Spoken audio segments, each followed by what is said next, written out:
हाय दोस्तों, मेरा नाम है आकाश और आज हम बात करने वाले हैं गोल्ड के प्राइस के बारे में। ये अलग अलग लोगों को इसका प्राइस जो है अलग अलग तरीके से हिट करता है। जैसे कि अगर भारत में मिडिल क्लास की बात करें, जो कि ज्वेलरी कंजप्शन के लिए सबसे बड़ा बायर है गोल्ड का, तो उसको गोल्ड का प्राइस जो है बहुत ज़्यादा इंपॉर्टेंट हो जाता है। फिर अगर आप निवेशक की बात कर रहे हैं और अभी निवेश करने की बात कर रहे हैं इसमें, तो यहाँ पर ये भी देखना बहुत ज़्यादा इसके प्राइस को इम्पोर्टेंट हो जाता है। फिर अगर आप इक्विटी मार्केट के निवेशक हैं, तो गोल्ड का प्राइस जो है इक्विटी मार्केट के बारे में भी कई सारी चीज़ें बताने की कोशिश करते हैं। तो यहाँ पर गोल्ड का प्राइस जो है बहुत ज़्यादा इम्पोर्टेंट हो जाता है। और हम इस वीडियो में जो है 3 भाग में हम गोल्ड के प्राइस को बात करने की कोशिश करेंगे। जहाँ पर कि पहले हम बात करेंगे commentary of quant mutual fund की। फिर दूसरी बात हम करेंगे गोल्ड की डिमांड और सप्लाई के बारे में। फिर तीसरी हम बात करेंगे गोल्ड टू सेंसेक्स रेशियो के बारे में। अगर आप हमारे इस चैनल में नए हैं तो कृपया करके लाइक, सब्सक्राइब एंड शेयर करें। हाल फिलहाल के समय में क्वांट म्यूचुअल फंड से कमेंट्री आई है, जहां पर कि क्वांट म्यूचुअल फंड ने यह बताया कि आने वाले 3 से 6 महीने के अंदर जो गोल्ड का प्राइस है वो शॉर्ट टर्म में करेक्शन दिखा सकता है, जहां पर कि गोल्ड का प्राइस जो है लगभग 10 से 15% टूट सकता है। और उन्होंने शॉर्ट टर्म में इसे बेरिश सेंटीमेंट से डिनोट किया और उन्होंने लॉन्ग टर्म के व्यू को आज भी ऐसा बुलिश रखा है। अगर आप बीते मंथ की बात करें तो लगभग जितने भी ईटीएफ है, जैसे कि एलआईसी के ईटीएफ, टाटा के ईटीएफ, बिरला के ईटीएफ, गोल्ड के, वहां पर लगभग 4 से 5% की ग्रोथ आ चुकी है। लेकिन उसी जगह अगर आप 6 महीने में जाके देखें तो यहाँ पर लगभग 25 से 27% की ग्रोथ जो है ये सारे ईटीएफ में आ चुकी है। और जनरली जो स्मार्ट मनी रहता है वो अपनी प्रॉफिट को बुक करके ये गोल्ड से जो है दूसरी जगह जाता है। जनरली बीते कुछ समय में गोल्ड का प्राइस जो है ऑल टाइम हाई पे चला गया है, जहां पर कि इसमें जो है बहुत जबरदस्त तेजी आ चुकी है, जिसके कारण कि यहाँ पर प्रॉफिट बुकिंग आने वाली है। जनरली ये जो गोल्ड का प्राइस है वो बढ़ा क्यों है, चलिए इसे जानने की कोशिश करते हैं। ये जो सेंट्रल बैंक है दुनिया के, उन्होंने डॉलर की घटती हुई वैल्यू के कारण अपने ट्रेजरी को हेज करने के लिए गोल्ड में बाइंग किया और अनाप शनाप भाव में जो है बाइंग किया, जिसके कारण कि इसका वैल्यू जो है बहुत ज़्यादा बढ़ गया। फिर यहाँ पर निवेशकों ने भी बाइंग किया और उसके बाद हेज फंड ने बाइंग किया। जब भी कोई एसेट जो है तेज होते जाता है तो वहाँ पर हेज फंड आके जो है उस तेजी को खेलने की कोशिश करते हैं, तो ये प्राइस जो है और ज़्यादा बढ़ जाता है। तो इसी के कारण जो है गोल्ड में बहुत ज़्यादा तेजी आई। चलिए यहाँ पर हम डिमांड और सप्लाई की बात कर लेते हैं। तो वर्ल्ड गोल्ड काउंसिल की रिपोर्ट जो है हाल फिलहाल में आई, जहाँ पर कि उन्होंने ये बताया कि बीते 2010 से लेकर 2025 तक अगर आप देखें तो यहाँ पर धीरे धीरे करके डिमांड जो है बढ़ती जा रही है।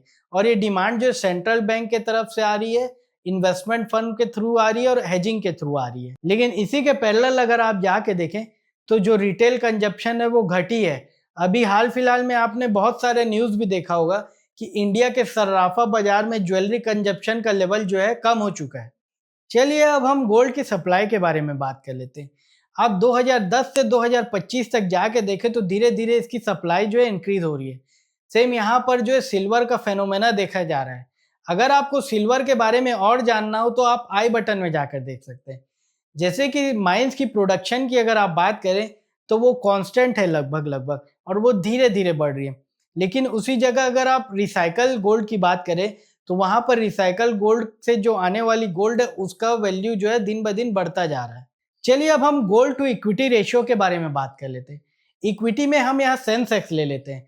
तो जब आप गोल्ड के प्राइस को जो है सेंसेक्स से डिवाइड करें तो वहां पर एक वैल्यू मिलेगी आपको, और ये वैल्यू जब अपने ऑल टाइम हाई के आसपास रहेगी तो वहां पर इक्विटी जो है ओवर वैल्यू हो जाता है, और जब ये वैल्यू जो है अपने ऑल टाइम लो के आसपास रहती तो इक्विटी जो है अंडर वैल्यू हो जाता है। जैसे कि आप लोग पहले चार्ट में देख पा रहे होंगे, गोल्ड टू सेंसेक्स रेशियो जो है 1.19 के आसपास आ गया है जुलाई से लेकर सितंबर में 2024 में, और यहाँ पर ये टॉप आउट हुआ। सेम इसी का कंपेरेटिव एनालिसिस करें इस चार्ट्स में, यहाँ पर आप ये भी देख पा रहे होंगे कि जून से सितंबर 2024 के बीच में मार्केट में भी टॉप आउट लगा। और सेंसेक्स में अगर आप स्पेसिफिकली देखें तो यहाँ पर जो है हेड एंड शोल्डर का पैटर्न बना। अब ये हेड एंड शोल्डर का पैटर्न एक प्रकार से मार्केट के टॉप लगने में ही बनता है, और ये पैटर्न लगभग 82,000 के आसपास बना सेंसेक्स में। तो इस रेशियो को अगर आप कंपेयर करके देखते हैं और इसे जो है सेंसेक्स के चार्ट में देखें तो ये दोनों में से ये पता चलता है कि जब ये दोनों टॉप पे रहता है तो मार्केट भी टॉप लगा देता है। और उसी तरीके से आप हाल फिलहाल के समय में जाके देखें सेंसेक्स टू गोल्ड रेशियो की, जो कि फरवरी से मई 2025 की बात करें तो यहाँ पर ये रेशियो जो है लगभग 0.85 के आसपास लेवल पे है, जो कि एक प्रकार से बताता है कि मार्केट जो है बॉटम आउट हुआ है। और अगर आप फरवरी टू अप्रैल 2024 में सेंसेक्स को चार्ट को जाके देखें तो यहाँ पर लगभग 71,000 के आसपास जो है बॉटम आउट हुआ।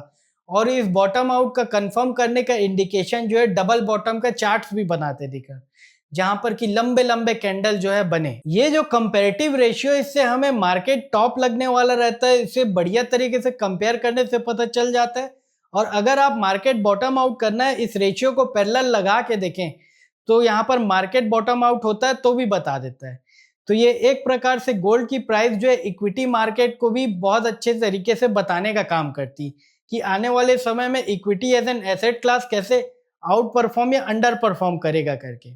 चलिए अब हम इसे कंक्लूड करते हैं। जैसे कि 10 से 15% की गिरावट की कमेंट्री आई म्यूचुअल फंड क्वांट से, तो वो एक प्रकार से ठीक भी है, क्योंकि यहाँ पर ETF से जो है बहुत ज़्यादा सेलिंग आते जा रही है गोल्ड के प्राइस में, जिसके कारण गोल्ड का प्राइस जो है सेलिंग आ रहा है। फिर अगर आप डिमांड सप्लाई की बात करें तो वहाँ पर भी जो हेजिंग के लिए उपयोग किया गया था या जो इन्वेस्टमेंट के लिए उपयोग किया गया था गोल्ड, उसकी डिमांड घटती जा रही है। और इसी के पैरेलल में अगर ये गोल्ड टू सेंसेक्स रेशियो देखें तो ये बताने की कोशिश कर रहे हैं कि equity as a asset class undervalue है, तो पैसा जो है गोल्ड से निकल के इक्विटी क्लास में आ सकता है, जिसके कारण कि गोल्ड में जब पैसा निकलेगा तो वहां पर जो है करेक्शन आ सकता है और equity as an asset class में तेजी आ सकता है, जो कि पहले डबल बॉटम बन चुका है, जैसे कि आप लोग चार्ट में देख पा रहे होंगे। तो यहाँ पर जो कमेंट्री है गोल्ड से रिलेटेड वो लगभग सही होते जा रही है। और अगर आप इक्विटी में एज अ निवेशक है तो आप अपना इन्वेस्टमेंट बढ़ाते जाइए, लेकिन यहाँ पर सेलेक्टेड सेक्टर में जो है वैल्यूएशन अच्छे मिलेंगे। तो आज के लिए बस इतना ही दोस्तों। ऐसी और एक्साइटिंग जानकारी जानने के लिए हमारे इस चैनल को आप लाइक, सब्सक्राइब एंड शेयर करें। धन्यवाद।